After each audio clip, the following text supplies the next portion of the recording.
ആദരണീയരായ മീഡിയ സഹോദരങ്ങൾക്ക് എല്ലാവരെയും ആദ്യമായി ഞാൻ ഇതിലേക്ക് സ്വാഗതം ചെയ്യുകയാണ്. ഞാൻ ഖാലിദ് പെരിങ്ങത്തൂർ, കണ്ണൂർ. പ്രധാനപ്പെട്ട ഒരു വിഷയവുമായി ബന്ധപ്പെട്ടാണ് ഇങ്ങനെ ഒരു പത്രസമ്മേളനം വിളിക്കാൻ ഞാൻ തീരുമാനിച്ചത്. പ്രത്യേകിച്ച് നമ്മുടെ തദ്ദേശ സ്വയംഭരണ തെരഞ്ഞെടുപ്പ് അടുത്തിരിക്കുകയാണ്. അതിനുശേഷം നമ്മുടെ നിയമസഭാ തെരഞ്ഞെടുപ്പും വരാൻ പോവുകയാണ്. തെരഞ്ഞെടുപ്പുകളിൽ ഭിന്നശേഷിക്കാർക്ക് മത്സരിക്കാൻ സീറ്റ് സംവരണം അനുവദിക്കണമെന്ന് ആവശ്യപ്പെട്ട് ഇന്ത്യയിലെ മുഴുവൻ സംസ്ഥാനങ്ങളിലെയും മുഖ്യമന്ത്രിമാർക്കും ചീഫ് സെക്രട്ടറിമാർക്കും അതുപോലെ ഇലക്ഷൻ കമ്മീഷണർമാർക്കും ബഹുമാനപ്പെട്ട നമ്മുടെ ഇന്ത്യൻ പ്രധാനമന്ത്രിക്കും ചീഫ് ഇലക്ഷൻ കമ്മീഷണർക്കും ഞാൻ നിവേദനം സമർപ്പിക്കുകയുണ്ടായി.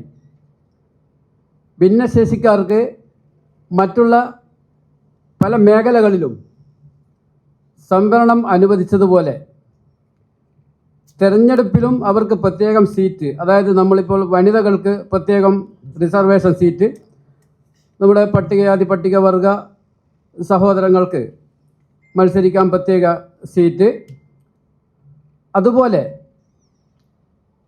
പഞ്ചായത്ത്, മുനിസിപ്പാലിറ്റി, കോർപ്പറേഷൻ, നിയമസഭാ തെരഞ്ഞെടുപ്പ്, ലോകസഭ, രാജ്യസഭ, ഇതിലൊന്നും ഈയൊരു റിസർവേഷൻ എന്ന നിലയിൽ ഇവർക്ക് സംവരണമില്ല. നമ്മുടെ മുൻ ക്യാബിനറ്റ് മന്ത്രി ജയ്പാൽ റെഡ്ഡി, അതുപോലെ രാജസ്ഥാൻ മുൻ മുഖ്യമന്ത്രി ഹരിദേവ് ജോഷി തുടങ്ങിയ നമ്മുടെ സാധന ഗുപ്ത, യമുനപ്രസാദ് ശാസ്ത്രി, ഇങ്ങനെയുള്ള പ്രഗത്ഭരായ ആളുകൾ ഭിന്നശേഷിക്കാരാണെങ്കിലും മികച്ച പാർലമെൻ്ററിയൻ ആയിട്ടും അതുപോലെ ജനപ്രതിനിധികളായിട്ടും മികവ് തെളിയിച്ചവരാണ്.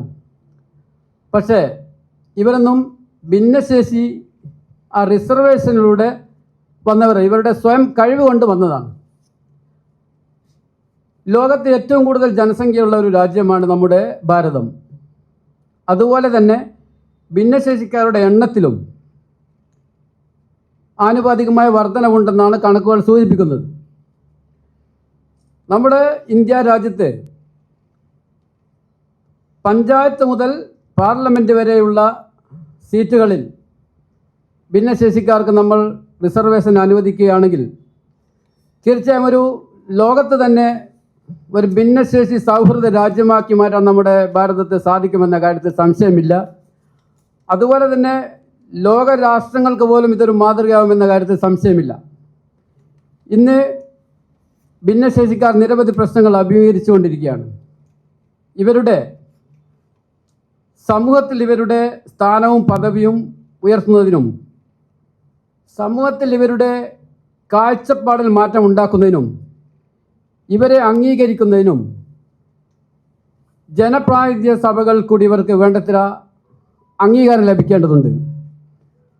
അതിന് തന്നെ നമ്മുടെ രാജ്യത്തെ മുഴുവൻ രാഷ്ട്രീയ പാർട്ടികളും ഭിന്നശേഷിക്കാരെ സ്ഥാനങ്ങളിലെത്തിക്കാൻ പഞ്ചായത്ത് സ്ഥാനങ്ങൾ മുതൽ അഖിലേന്ത്യാ തലം വരെയുള്ള കമ്മിറ്റികളിൽ ഇവരുടെ പങ്കാളിത്തം ഉണ്ടാകേണ്ടതുണ്ട്. എങ്കിൽ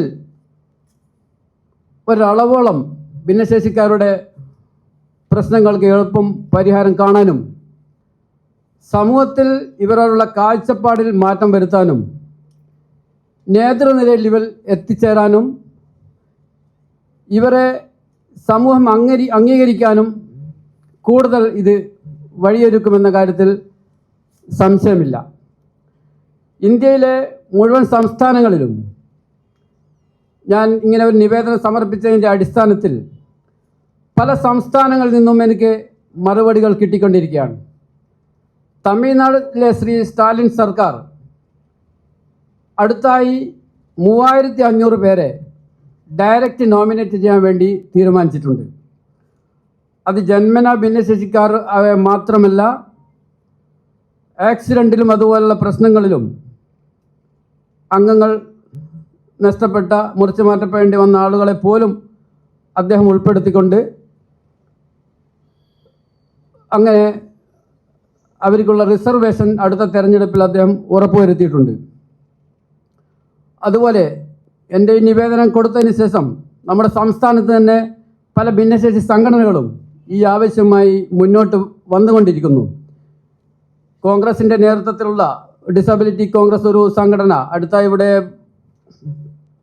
ഇവിടെ ഒരു ധർണാ സമരവും അസംബ്ലി പരിസരത്ത് നടത്തുകയുണ്ടായി. അതുപോലെ മുസ്ലിം ലീഗിൻ്റെ നേതൃത്വത്തിലുള്ള ഒരു സംഘടന നടത്തുകയുണ്ടായി. പല ഭിന്നശേഷി സംഘടനകളും ഇതുമായി ഇപ്പോൾ രംഗത്ത് വന്നുകൊണ്ടിരിക്കുകയാണ്. എൻ്റെ നിവേദനം ലഭിച്ച പല സ്ഥലങ്ങളിൽ നിന്നും എന്നോട് ചോദിക്കും, നിങ്ങൾ ഭിന്നശേഷിക്കാരനാണോ? നിങ്ങൾക്ക് മത്സരിക്കാനാണോ? നിങ്ങളുടെ കുടുംബക്കാരാരെങ്കിലും മത്സരിക്കുന്നുണ്ടോ? ഇങ്ങനെയുള്ള പല ചോദ്യങ്ങളുമാണ് ചിലയിടങ്ങളിൽ നിന്ന് എന്നോട് ചോദിക്കുന്നത്. അപ്പോൾ ഞാൻ പറഞ്ഞു, ഭിന്നശേഷിക്കാരായ ആളുകളെ, സമൂഹത്തിൽ ഏറ്റവും കൂടുതൽ ആവശ്യത അനുഭവിക്കുന്ന ആളുകളെ ഉയർത്തിക്കൊണ്ടുവരേണ്ടത്, അവരെ സംരക്ഷിക്കേണ്ടത് നമ്മുടെ ഓരോരുത്തരുടെയും ബാധ്യതയാണ്. ഇതുകൊണ്ടാണ് ഞാൻ ഈ ദൗത്യത്തിൽ ഇറങ്ങിയത്. അതുപോലെ MP-മാർക്കും ഞാൻ നിവേദനം സമർപ്പിച്ചിട്ടുണ്ട്. ബഹുമാന്യനായ MP ശ്രീ ശശി തരൂർ അവരുടെ ഓഫീസിൽ പോയി ഞാൻ നിവേദനം കൊടുത്തിട്ടുണ്ട്. അദ്ദേഹത്തെ കാണാൻ സാധിച്ചില്ലെങ്കിലും അദ്ദേഹത്തിൻ്റെ സെക്രട്ടറി വളരെ നല്ല രീതിയിലുള്ള സമീപനമാണ് ഈ കാര്യത്തിൽ പറഞ്ഞിട്ടുള്ളത്. പാർലമെൻറ്റിൽ ഉന്നയിക്കാൻ ബഹുമാനപ്പെട്ട MP ശശി തരൂർ അവരോട് അദ്ദേഹം ഈ അപേക്ഷ കൊടുക്കുമെന്ന് കൂടി പറഞ്ഞിട്ടുണ്ട്. അതുകൊണ്ട് തന്നെ ബഹുമാനപ്പെട്ട ഇതിന് വേണ്ടുന്ന ചർച്ചകളും സെമിനാറുകളുമാണ് നമുക്ക് ഇന്ന് ആവശ്യം.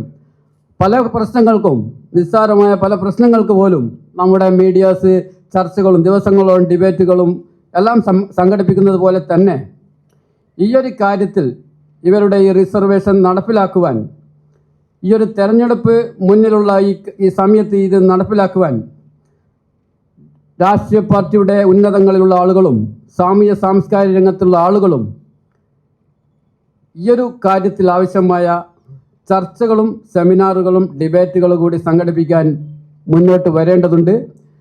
പല സംസ്ഥാനങ്ങളിൽ നിന്നും അനുകൂല മറുപടികളാണ് ലഭിച്ചിട്ടുള്ളത്. അവരിതിനെക്കുറിച്ച് പഠിച്ചുകൊണ്ടിരിക്കുന്നു.